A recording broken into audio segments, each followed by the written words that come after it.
አሁን ልጁን ችግር የለውም። ልጁ እኮ ትላንት ከአንቺ ጋር በአካል እንድትገናኙ እኮ ዋጋ ከፍለን ነው እንደዚህ ያደረግነው። ግን አንቺ የሚታረገው ነገር ማለት ነው ሁሉ ነገር ግን ያረከኝ ነገር የሚታግዛኝ ነገር በጣም አመሰግናለሁ። እኔ ከዚህ ሁሉ በኋላ እናንተን አንዳንዳችሁ የማወራው ይቅርታ የሚጠይቀው ነገር አለ። ይሄ ሁሉ ደግሞ በሱ አይምሮ የመጣ ስለሆነ እኔ ምንም ነገር ሳልነካ እኔ አልነካም። እኔ 2 አመት ሙሉ በቃ ማንም እኔ ማንነት የሰው ማንካት ቀርቶ እንዳው ስም የእናንተን ስም ጠርቶ የሚሳድብ ሰው አልወድም፣ በጭራሽ አልወድም። ለምን ከሱ ጋር ስላሉ ነገ ወደ ከሱ ጋር ስለሚኖር ነገ ደግሞ የሱ ልጆችን ስለሚወልድ ነገ ልጆቼ ለእናንተ ስለሆነ ብዬ ምንም ነገር ስለ እሱ የሚጠራ ሰው በፍጹም አልወድም፣ አልነካም። እንዳው የሱም ስም የሚጠራ ቀርቶ ልብሱ እንደዚህ ጫፉ ምናካ ሰው ለኔ ህይወቴ ነካ ነው በቃ። እሺ ቆይ አንዴ አዳምጪ። ትክክለኛ ስምሽ ማን ነው? አስናቀች።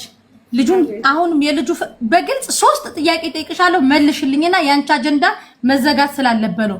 ፍቅር አለብሽ ወይስ የለብሽም? አለብኝ ወይ የለብኝም? እኔ አልፈልግም። ወጥቶልሻል? አልፈልግም። አዎ። አትፈልጊውም? አትፈልጊውም? አዎ አልፈልግም። እሺ ከሱ የምትፈልጊው ምንድነው? ከልጁ አንደኛ ሐቀኝ መልስ። አንደኛ ብርሽን፣ ሁለተኛ መልስ ስልክ እሱ ጋር አለ ሀምጥቶ በማንኛው መንገድ ያምጣልኝ እፈልጋለሁ ስልክን ግዴታ። ከዛ ቀጣይ ደግሞ ሴትነቴን ያስመልስ።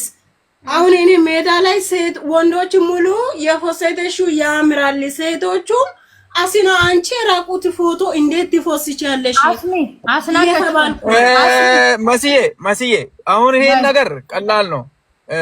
ብር የወሰደበት ሪሲቲ ይዘን ልጁን ከፍሎ አልከፈለም የሚለውን ነገር ልጁ አሁን ሲደውልለት ስልኩ ደጋግሜ እየደወልኩለት ነበረ፣ ስልኩ እየሰራ ወይ አንቺ በእናትሽ አንዴ እኔ ሊያወራ አንዴ በእናትሽ እኔ ሊያወራ አንዴ ሳሚ አንዴ ብቻ ተው። መጀመሪያ እሱ ይክፈል አይክፈል የምናውቀው ነገር የለም። ይሄን ብር ይቀበል አይቀበል በሱ አካውንቱን በሌላ አካውንቱን ፌስ ቱ ፌስ እሱንም ስለምንፈልገው ገብቶሻል ታርዬ።